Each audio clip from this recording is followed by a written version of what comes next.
register নকৰে, it will be registered by the sub register. আমাৰ যেটা সৰকাৰি বিষয়াই এই বিয়াখন ৰেজিস্টাৰ কৰিব। কিন্তু বিয়া সম্পন্ন কৰাৰ যেটো অধিকাৰ সকলো ধৰ্মৰে আছে। বিয়া যেনেকৈ হিন্দু বামুণে বিয়া পাতে, শংকৰ সংঘত তেওঁলোকৰ নিয়মত বিয়া হয়। ইছলামৰো বিয়া পতাৰ যেটো বিধিটোত এই আইনখনত কোনো নতুন ব্যৱস্থা আনা নাই, যেটো যি ধৰণে ইছলাম লোকসকলে নিজৰ বিবাহ সম্পন্ন কৰে ইমাম সকলৰ উপস্থিতিত বা যি ধৰণে কৰে তেনেকৈ কৰিব। Only restriction is on registration. আগত ৰেজিষ্ট্ৰেচনটো কাজিয়ে কৰিছিল, এতিয়া ৰেজিষ্ট্ৰেচনটো সাব ৰেজিষ্টাৰে কৰিব। আৰু আগতে মাইনৰৰো বিয়া ৰেজিষ্টাৰ হৈছিল, এতিয়া মাইনৰ ছোৱালীৰ বিয়া ৰেজিষ্টাৰ হ'ব নোৱাৰে। গতিকে এই এটা আমাৰ ইম্পৰ্টেন্ট সিদ্ধান্ত এটা আজি অনা হৈছে। আপোনালোকে জানে যে যেটো আমাৰ Assam land revenue regulation act 1886 যেটো আমাৰ যিখন আইনৰ দ্বাৰা অসমৰ গোটেই ভূমি ব্যৱস্থা পৰিচালিত হয়, এই আইনখনৰ নাম হৈছে Assam land and revenue regulation 1886। এইখন হল আমাৰ মূল ভূমি আইন। এই আইনখনত গোপীনাথ বৰদলৈ বিষ্ণুৰাম মেধিৰ সময়ত চেপ্টাৰ 10 আহিছিল আৰু চেপ্টাৰ 10ত tribal belt and block create কৰা হৈছিল। আজি এটা অসমৰ বাবে ঐতিহাসিক মুহূৰ্ত, য'ত আমি আসাম ল্যান্ড ৰেভিনিউ ৰেগুলেশন 1886ত আমি চেপ্টাৰ 12 এটা ইনকৰ্পৰেট কৰিছো। মই আকৌ কৈছো, গোপীনাথ বৰদলৈ বিষ্ণুৰাম মেধিৰ দিনত চেপ্টাৰ 10 আহিছিলে to give protection to the tribal belt and block. আজি আমি আগুৱাই গৈ এতিয়া আমি ইয়াত চেপ্টাৰ 12 ইনকৰ্পৰেট কৰিলো। চেপ্টাৰ 12 টো কি হ'ব? To create heritage block surrounding a iconic structure. এটা আইকনিক ষ্ট্ৰাকচাৰক আমাৰ অসমৰ সংস্কৃতি, অসমৰ ইতিহাসৰ লগত জড়িত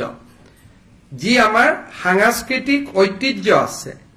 সেই ঐতিহ্যক সামৰি আমি চেপ্টাৰ 12 আনিলো আৰু we created a heritage block today. Heritage ব্লকত কি হ'ব যে ইট উইল বি ইয়াক এটা আইকনিক ষ্ট্ৰাকচাৰৰ আধাৰত নিৰ্মাণ কৰা হ'ব। যে বৰদোৱা এটা আইকনিক ষ্ট্ৰাকচাৰ, বৰপেটা এটা আইকনিক ষ্ট্ৰাকচাৰ, মাজুলীৰ সত্ৰসমূহ এটা আইকনিক ষ্ট্ৰাকচাৰ। যদি আৰু কোনোবা আইকনিক ষ্ট্ৰাকচাৰৰ পৰামৰ্শ আহে তাকো আমি ল'ব পাৰিম। ই 250 বছৰৰ পুৰণা হ'ব লাগিব। চৰাইদেউ মৈদাম আইকনিক ষ্ট্ৰাকচাৰ। গতিকে ইট কেন বি ৰিলিজিয়াছ, ই ধৰ্মীয় হ'ব পাৰে, ই সাংস্কৃতিকো হ'ব পাৰে বা ঐতিহাসিকো হ'ব পাৰে। ইয়াক আমি এটা আইকনিক ষ্ট্ৰাকচাৰ বুলি ধৰি ল'ম আৰু এই আইকনিক ষ্ট্ৰাকচাৰটোৰ 5 কিলোমিটাৰ এৰিয়া আমি প্ৰটেক্ট কৰিম। বৰদোৱা সত্ৰৰ 5 কিলোমিটাৰ, বৰপেটাৰ 5 কিলোমিটাৰ। আজিৰ আইনখনত আমি সত্ৰ বা কাৰো নাম দিয়া নাই। আমি কৈছো চৰকাৰে সেইটো ডিক্লেয়াৰ কৰি থাকিব পাৰিব, লিষ্টখন বঢ়াই থাকিব পাৰিব। খালি কণ্ডিশ্যন এটা, ই 250 বছৰৰ পুৰণা হ'ব লাগিব। এতিয়া 250 বছৰৰ পুৰণা অসমত যিমান মন্দিৰ মঠ ঐতিহাসিক স্থান আছে, সকলোবিলাকক আমি এই প্ৰটেক্টেড এৰিয়াৰ মাজত আনিব পাৰিম। প্ৰটেক্টেড এৰিয়াত কি হ'ব? ইয়াত অকল সেই মানুহে মাটি কিনা বেচা কৰিব পাৰিব যি 3টা প্ৰজন্ম সেই এৰিয়াটোত বাস কৰিছে। বিধানসভাত আইন পাছ হোৱাৰ আগত তাত 3টা প্ৰজন্ম সেই মাটিত ভোগ দখল কৰি থাকিব লাগিব আৰু তেওঁলোকেহে সেই অঞ্চলত মাটি কিনা বেচা কৰিব পাৰিব। অৰ্থাৎ বটদ্ৰৱা সত্ৰৰ 5 কিলোমিটাৰৰ ভিতৰত বটদ্ৰৱা সত্ৰত 3টা প্ৰজন্ম যি নিৰন্তৰ বাস কৰি আছে সেই তিনিটা প্ৰজন্মৰ মানুহে মাটি কিনা বেচা কৰিব পাৰিব বৰপেটা সত্ৰখনক যদি আমি সেন্টাৰত লৈ লওঁ বৰপেটা সত্ৰৰ 5 কিলোমিটাৰ যি এৰিয়া হ'ব সেই এৰিয়াৰ মাটি অকল সেই অঞ্চলত তিনিটা প্ৰজন্ম বাস কৰি থকা মানুহে সেই মাটি কিনা বেচা কৰিব পাৰিব মোৰ অসমত তিনিটা প্ৰজন্ম হলে নহব সেই নিৰ্দিষ্ট হেৰিটেজ ষ্ট্ৰাকচাৰটোৰ 5 কিলোমিটাৰৰ আশে-পাশে মোৰ তিনিটা প্ৰজন্ম হ'ব লাগিব অৱশ্যে যোনে ইতিমধ্যে মাটি কিনি লৈছে তেওঁলোকক উচ্ছেদ কৰাৰ কথা নুঠে কিন্তু কাবাৰ যদি মাটি ৰেজিষ্ট্ৰেচন হোৱা নাই একশনিয়া পট্টা হৈ আছে বা কিবা হৈ আছে আইনৰ গণ্ডিৰ ভিতৰত আহি যাব যদি অলৰেডি ৰেজিষ্ট্ৰেচন হৈ গল ক্লিয়াৰ পজিশন হৈ গল তেতিয়া বেলেগ কথা এই আইনখনত বৰ্তমান আমি কিন্তু মাজুলীৰ ক্ষেত্ৰত এটা এক্সেপশন আছে বৰপেটা সত্ৰৰ 5 কিলোমিটাৰ কিন্তু মাজুলী গোটেই জিলাখনকে আমি এইটো এৰিয়াত আনিছো কাৰণ আমি ভাবো যে দলং দুখন নিৰ্মাণ হোৱাৰ পিছত মাজুলীৰ বহুত ব্যৱসায়িক উদ্যোগিক প্ৰতিষ্ঠান আদি গৈ মাজুলীৰ আধ্যাত্মিক ঐতিহ্যটো বিনষ্ট কৰি দিব পাৰে সেইকাৰণে মাজুলীৰ মাটি এতিয়াৰ পৰা মাজুলীৰ তিনিটা প্ৰজন্মই যি বাস কৰিছিল তেওঁলোকেহে কিনা বেচা কৰিব পাৰিব মাজুলীৰ ক্ষেত্ৰত সেই এক্সেপশনটো অনা হৈছে বাকিৰ ক্ষেত্ৰত 5 কিলোমিটাৰ কিন্তু মাজুলীৰ ক্ষেত্ৰত পুৰা জিলাখন ইয়াত যদি কোনোবাই এতিয়া আমি কামাখ্যাৰ কথাটো আনা নাই কিন্তু কালি যদি কোনোবাই কৈ দিয়ে কামাখ্যাকো ডিক্লেয়াৰ কৰক কৰিব পাৰে কিন্তু প্ৰথম পৰ্যায়ত আমি বৰপেটা বটদ্ৰৱা আৰু মাজুলীক লৈ আমি আগবাঢ়িব খুজিছো আৰু মই ভাবো যে এই আইনখন যদি বহুত দিন আগতে পাছ হলহেঁতেন আজি বটদ্ৰৱা বা বৰপেটাৰ পৰিৱেশটো সম্পূৰ্ণ এটা বেলেগ হৈ থাকিলহেঁতেন আৰু এটা অসমৰ জাতীয় জীৱনৰ এটা ঐতিহাসিক মুহূৰ্ত আৰু আমি এনে এখন আইন বিধানসভাত আনিম আপোনালোকক জনাবলৈ পাই মই নিজেও গৌৰৱ অনুভৱ কৰিছো আজিৰ কেবিনেটে আৰু এটা মানুহৰ জীৱনৰ লগত জড়িত খুব ইম্পৰ্টেন্ট সিদ্ধান্ত লৈছে যে আমাৰ ট্ৰাইবেল বেল্ট এণ্ড ব্লকৰ বাহিৰতো শিডিউল ট্ৰাইব আৰু শিডিউল কাষ্ট মানুহ গাঁও পাতি বাস কৰে আৰু যত 80% এণ্ড এবভ শিডিউল কাষ্ট বা শিডিউল ট্ৰাইব মানুহ আছে সেই গাঁওবিলাককো আমি micro tribal belt and block কৰিব খুজিছো যাতে শিডিউল কাষ্ট আৰু শিডিউল ট্ৰাইব মানুহৰ মাটিৰ অধিকাৰ ইনটেক্ট হৈ থাকে তাত প্ৰটেক্টেড ক্লাছে সুবিধা পাব মাটি কিনা বেচা কৰাৰ কাৰণে that is a different thing কিন্তু শিডিউল ট্ৰাইব আৰু শিডিউল কাষ্ট গাঁওবিলাকক আমি tribal belt and block declare কৰিব খুজিছো আৰু এই গাঁওখিনি কোনখিনি গাঁও মাইক্ৰ ট্ৰাইবেল বেল্ট ব্লকত আহিব বিচাৰিব আমি ৰাইজৰ পৰাই আবেদন খুজিম আমি জোৰ কৰি নকৰো এই গাঁওখিনি আইডেন্টিফাই কৰাৰ কাৰণে আমি এখন কেবিনেট কমিটি কৰি দিছো যত ৰনোজ পেগু উৰ্খা গৌৰা ব্ৰহ্ম আৰু পীযুষ হাজৰিকা কমিটিখনত থাকিব আৰু 15 ছেপ্টেম্বৰৰ ভিতৰত এই কমিটিখনে গাঁওখিনিৰ নাম আমাক দিব আমি যাতে নটিফাই কৰিব পাৰো থাৰ্ড মাটিৰ লগতে জড়িত মিছন বসুন্ধৰা 2ৰ সময়ত গুৱাহাটীত আমি আবলটন কৰা মাটি বা নগৰ অঞ্চলত আমি আবলটন কৰা মাটি প্ৰিমিয়াম হাই হোৱাৰ কাৰণে মানুহে লব পৰা নাছিলে যাতে দুখীয়া দৰিদ্ৰ মানুহেও মাটিখিনি লব পাৰে মিছন বসুন্ধৰা 3-2 অক্টোবৰত আৰম্ভ হ'ব তাৰ আগতে যোগেন মহান আৰু অশোক সিংহালৰ নেতৃত্বত আমি এখন কমিটি কৰি দিছো তেওঁলোকে যাতে দৰিদ্ৰ আৰু মধ্যবিত্ত মানুহে প্ৰিমিয়াম দিব পৰাকৈ গুৱাহাটীৰ মাটিৰ দামখিনি ধাৰ্য কৰে গুৱাহাটীত চৰকাৰী মাটিত বাস কৰি থকা মানুহ ডিব্ৰুগড় তিনচুকীয়া তেজপুৰ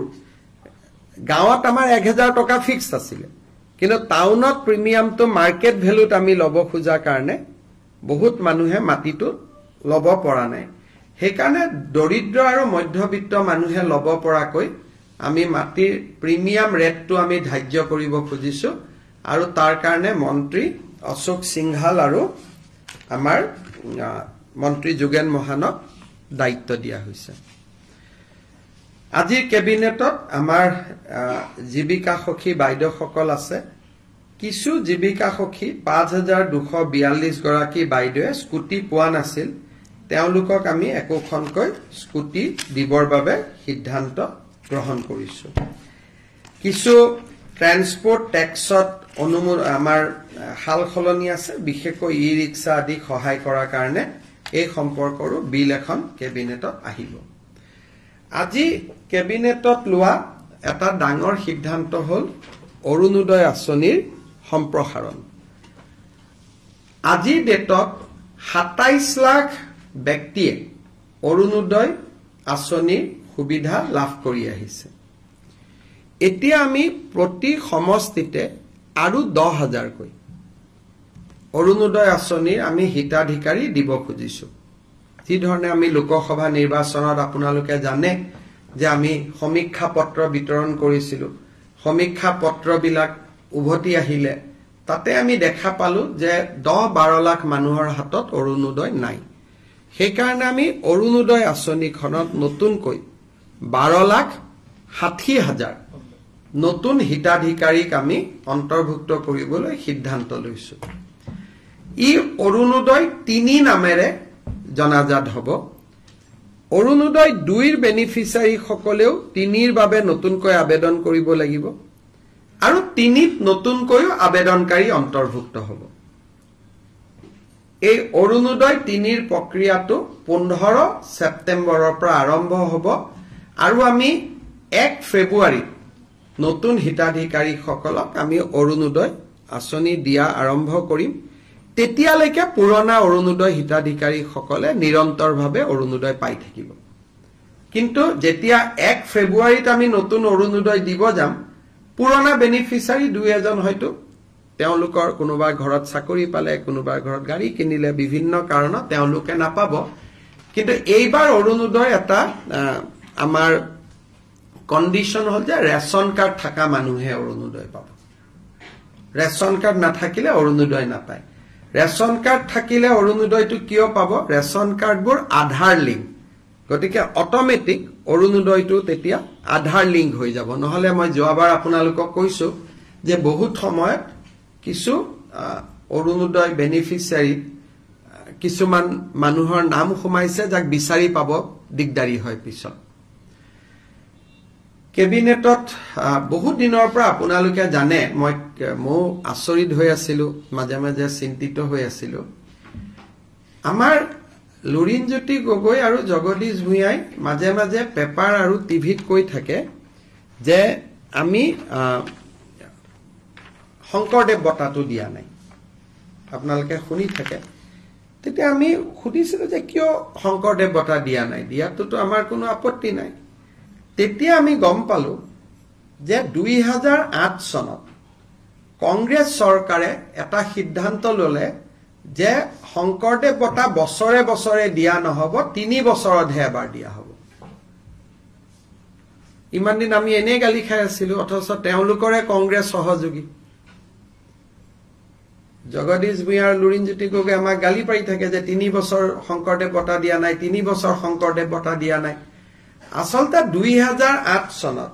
কংগ্ৰেছ দলে এটা সিদ্ধান্ত ললে যে আমি 3 বছৰৰ মুৰে মুৰেহে শংকৰদেৱ বঁটা আমি দিব পাৰিম সেইকাৰণে 2011ত কনক সেন ডেকাক দিছিলে 2008ত শৰ্মিলা টেগুৰক দিছিলে 9-10 দিয়া নাছিলে আকৌ 2014ত ML ভাৰাদে পাণ্ডেক দিলে 12-13 দিয়া নাছিলে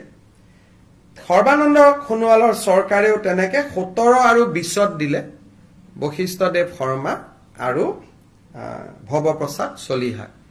এতিয়া 3 বছৰ হৈ গল 2023 গতিকে 2023 চনৰ শংকৰদেৱ বঁটাৰ বাবে আমি বিশিষ্ট নৃত্যবিদ সোণাল মানসিংক আজি এক্সপাৰ্ট কমিটিৰ অপিনিয়ন মতে আমি নিৰ্বাচিত কৰিছো গতিকে ইমান দিন আমি এনে গালি খাই আছিলো আজিহে এইটো 86ত আৰম্ভ কৰোতে এজিপিৰ দিনত এইটো বছৰে বছৰে আছিলে বাৰ্ষিক বঁটা আছিলে 1986ত আৰম্ভ কৰিছিলে প্ৰথম বঁটা কীৰ্তিনাথ হাজৰিকাই পাইছিলে 87ত ভূপেন হাজৰিকাই পাইছিলে 88ত সত্যজিৎ ৰয়ে পাইছিলে এনেকে 89ত মহেশ্বৰ নয়গে পাইছিলে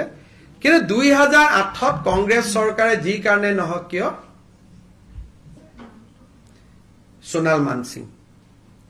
জানে তেওঁ পদ্মশ্ৰী হয় ৰাজ্যসভাৰ সোণাল মানসিং পদ্ম বিভূষণ হয় তেখেত সোণাল মানসিং সো 3 বছৰৰ দিয়াৰ সিস্টেমটো 2008ত কংগ্ৰেছ চৰকাৰৰ দিনত আৰম্ভ হৈছিল গতিকে আমাক মিছামিছি ইমান দিন আমি গালি খাই থাকিলো আজি কেবিনেটত কথাটো ওলালে গতিকে একেবাৰে সময় আপোনালোকে ক'ব পাৰে যে 23ৰটো 4 মাহ দেৰি হৈছে বুলি 24ত কিন্তু এক্স্যাক্টলি 3 বছৰৰ মুৰে মুৰে দিয়া হয় গতিকে আমি সোণাল মানসিংক দিবৰ কাৰণে আমি সিদ্ধান্ত লৈছো আৰু তেখেতে যেটো দিনতে সন্মতি দিয়ে তেনেকে আমি নৱেম্বৰ মাহত আমি এটা অনুষ্ঠান কৰি তেখেতক আমি আমি শংকৰদেৱ বঁটা দিবৰ কাৰণে সিদ্ধান্ত লৈছো আৰু মই যিসকলে শংকৰদেৱ বঁটাটো আমি দিয়া নাই বুলি আমাক সমালোচনা কৰি আছিলে তেখেতসকলৰ ওচৰত মই কৈছো যে 3 বছৰে বঁটা দিয়াৰ সিদ্ধান্তটো 2008ত কংগ্ৰেছ চৰকাৰে কৰি থৈ গৈছিল আৰু তেনেকে এতিয়া প্ৰতি 3 বছৰৰ মুৰে মুৰে দিয়া হয় আৰু কোনো 3 বছৰতে এতিয়ালৈকে এটো মিছ হোৱা নাই মই চেক কৰিলো ৰেকৰ্ড 8টো দিছিলে 11টো দিছিলে 14টো দিছিলে 17টো দিছিলে 20টো দিছিলে অৰ্থাৎ কোভিডৰ সময়টো এটো বন্ধ হোৱা নাছিল শেষত এটা সৰু কথা যে আমাৰ মাধৱদেৱৰ তিথিৰ বন্ধটো 23 তাৰিখে আছিল কিন্তু আমাক সকলোৱে জনাইছে যে এবাৰ 23 তাৰিখে সন্ধিয়াৰ পৰাহে তিথি লাগিব একচুয়াল সকলোৱে উদযাপন কৰিব 24 ছেপ্টেম্বৰত হেকাৰণে মাধৱদেৱৰ তিথিৰ চৰকাৰী বন্ধটো আমি 23 ছেপ্টেম্বৰৰ পৰিৱৰ্তে 24 ছেপ্টেম্বৰলৈকে আমি লৈ গৈছো আৰু কিছু সৰু সৰু সিদ্ধান্ত কেবিনেটত আছে তো টুইট বা সোশ্যাল মিডিয়া যোগে আপোনালোকে জানিব পাৰিব যদি কিবা আপোনালোকৰ দুই এটা প্ৰশ্ন আছে কৰিব পাৰে আৰু ৰাতিপুৱা মই যথেষ্ট কৈছো গতিকে এইখিনি ৰিপিট নকৰি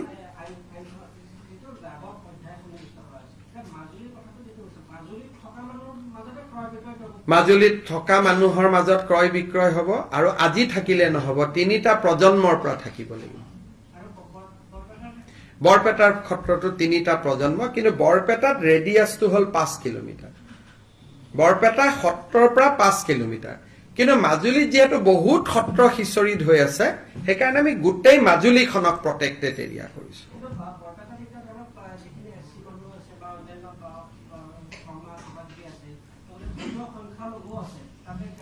ধৰ্মীয় সংখ্যালঘু কিনিব পাৰিব যদি তিনিটা প্ৰজন্মৰ আগৰ পৰা তেওঁলোক আছে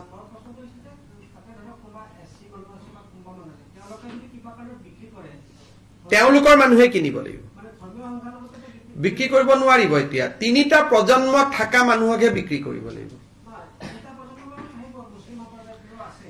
তেতিয়া পাৰিব কিন্তু আমি জানা তিনিটা প্ৰজন্ম তাতে থাকা মুছলিম সম্প্ৰদায় নাই 51 চনত তাত কোনো মুছলিম সম্প্ৰদায়ৰ মানুহ নাছিলে আমি হিসাব কৰি লৈছো তিনিটা প্ৰজন্ম মানে 1951 হ'ব আৰু বিপ্লৱ শৰ্মা কমিটিৰ ৰিপৰ্ট 1951 গতিকে তিনিটা প্ৰজন্ম মানে 75 বছৰ মানে 1951 আৰু 1951ত তাত এজনো ধৰ্মীয় সংখ্যালঘু নাছিলে বটদ্ৰবাটো নাছিলে হেতু হল ধৰক উত্তৰ গুৱাহাটীত এখন ট্ৰাইবেল ভিলেজ আছে আৰু পিজুজ হাজৰিকাৰ গাঁওখনে কলো এটো শিডিউল কাষ্ট গাঁও কিন্তু ট্ৰাইবেল বেল্ট এণ্ড ব্লক নহয় এতিয়া হেতু আমি ট্ৰাইবেল বেল্ট এণ্ড ব্লক কৰি দিম এজ পাৰ চেপ্টাৰ 10 যেটো মাইক্ৰো ট্ৰাইবেল আগতে চেপ্টাৰ 10ত আছিল ট্ৰাইবেল বেল্ট ব্লক এটা ডাঙৰ এৰিয়া তাত অলপ আমি সংশোধন আনিলো আনি সৰু সৰু গাঁওকো আমি tribal belt and block declare কৰাৰ অধিকাৰ আনিলো আগতে গুটে অসমত 12টা ট্ৰাইবেল বেল্ট এণ্ড ব্লক আছিল মাৰ্ঘেৰিটা ট্ৰাইবেল বেল্ট বহুত ডাঙৰ জায়গা সেইখিনি কন্টিনিউ কৰিব তাত আমি কোনো বাধা দিয়া নাই তো জেনেকে আছে তেনেকে থাকিব কিন্তু উত্তৰ গুৱাহাটীত ৰধলা বুলি এখন বড়ো সমাজৰ গাঁও আছে এতিয়া তাত ইণ্ডাষ্ট্ৰিয়েলাইজেশ্যন হৈছে ট্ৰাইবেল বেল্ট এণ্ড ব্লক নহয় গতিকে বড়ো মানুহখিনিৰ মাটিটো লাহে লাহে যাব আৰম্ভ হৈছে গতিকে সেই গাঁওখন এতিয়া ট্ৰাইবেল বেল্ট এণ্ড ব্লক হ'ব সেইটো থাকিবই সেইটো এটা বেলেগ কলে উচ্ছেদলৈকে যোৱাটো এটা বেলেগ বস্তু সেইটো এতিয়া মই কি কৰিব পাৰো কক হাজাৰ হাজাৰ মানুহ আছে সেইটো এটা হাজাৰ হাজাৰ মানুহক উচ্ছেদ কৰাটো এটা আজিৰ দিনত এটো সম্ভৱ নহয় আমি সেইটো বিতৰ্কত আজি কিয় যাওঁ আমি আজি সেইটো কৰাৰ আপুনি যে মোক প্ৰশ্নটো সুধি আছে আপোনাকে বেয়া পাব আমাৰ গুটে অসমীয়া মানুহবিলাকে আছে ট্ৰাইবেল বেল্ট এণ্ড ব্লক ওদালগুৰিত এইবিলাক সমস্যাটো আমাৰো আছে তো ট্ৰাইবেল বেল্ট এণ্ড ব্লক ইউজিদা নহয় আমাৰ শৰ্মা কলিতা মানুহে আছে এই প্ৰশ্নটো যদি মই আলোচনাও কৰো বিটিসিৰ ইলেকশনত এটা ইস্যু হৈ যাব গতিকে আপুনি নিকাসিত যাও নিকাসি এখন ট্ৰাইবেল বেল্ট এণ্ড ব্লক আৰু নিকাসিত মহেন্দ্ৰ মোহন চৌধুৰীয়ে গুটে অসমীয়া মানুহবিলাকক তাতে বহাই থৈ আহিছে গতিকে এইটো প্ৰশ্ন যদি মই এটা আলোচনা কৰো আৰু টিভিত যদি মানুহে শুনে লগে লগে ৰাতিয়ে তাতে হুলস্থুল আৰম্ভ হৈ যাব গতিকে অসমখন খুব সেনসিটিভ জায়গা গতিকে সব বস্তু টিভিতে আলোচনা কৰি দিলে মানুহৰ মাজত প্ৰতিক্ৰিয়া হৈ যায় সেইকাৰণে আমি মাইক্ৰো ট্ৰাইবেল বেল্ট ব্লকৰ ওপৰত মোক আজি প্ৰশ্ন খুধক ট্ৰাইবেল বেল্ট এণ্ড ব্লকৰ ওপৰত প্ৰশ্নটো বেলেগ এদিন খুধিব Mr. Chief Minister, as you have said, this new bill which will be brought in the assembly as far as Muslim marriage and registration is concerned, what is the name of the bill that has been The bill is the Assam Compulsory Registration of Muslim Marriage and Divorce Bill 2024. And if you can also throw some light on the new inclusion of Section 12 in the Assam Land and Revenue Regulation Act of it. If you can throw some light on the aspects that will be covered as far as the Sector 12 of this new Assam Land and Revenue Regulation Act. Chapter 12 is basically we have created a heritage belt and block. So, if there is any heritage structure, like for the outside people, like Kamakhya is a heritage structure,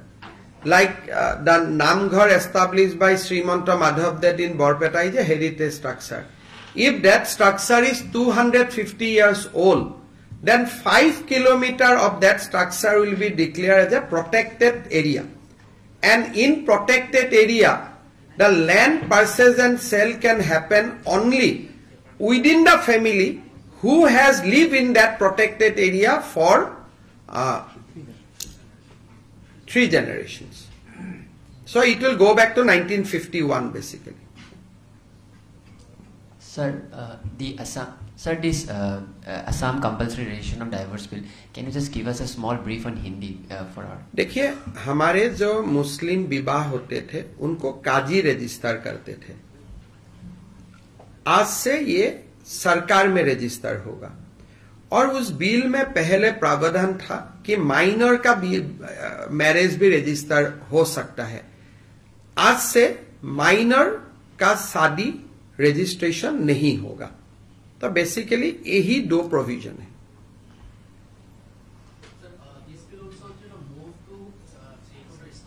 basically child marriage we want to attack on the child marriage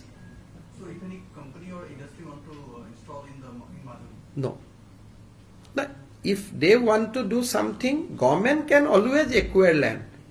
but only government can acquire land they cannot do anything so this will protect Majuli because after Saraidev our next idea is to go to UNESCO to declare Majuli as a World Heritage. So after bridge which is coming in both sides, industry will come, establish industry in Majuli, then how it will be a World Heritage site. So basically we are trying to protect the spiritual and cultural identity of Majuli. Now if the people of Majuli says, no, keep one area for industrialization, we are okay. That is why this bill only says that 250-year-old. Now, what are those structures that we are not identifying as of now?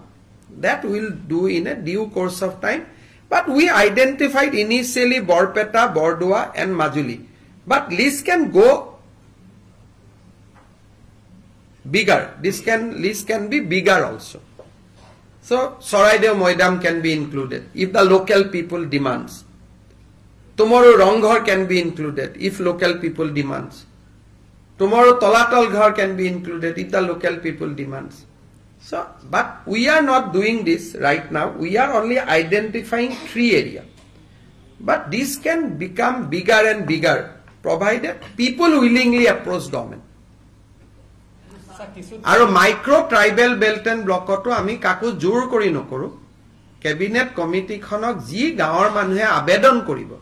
Tor kuneo abedone kora nai. Tete ami jor kori kaku koribo nokhoju. Etu hobo voluntary basis ot kintu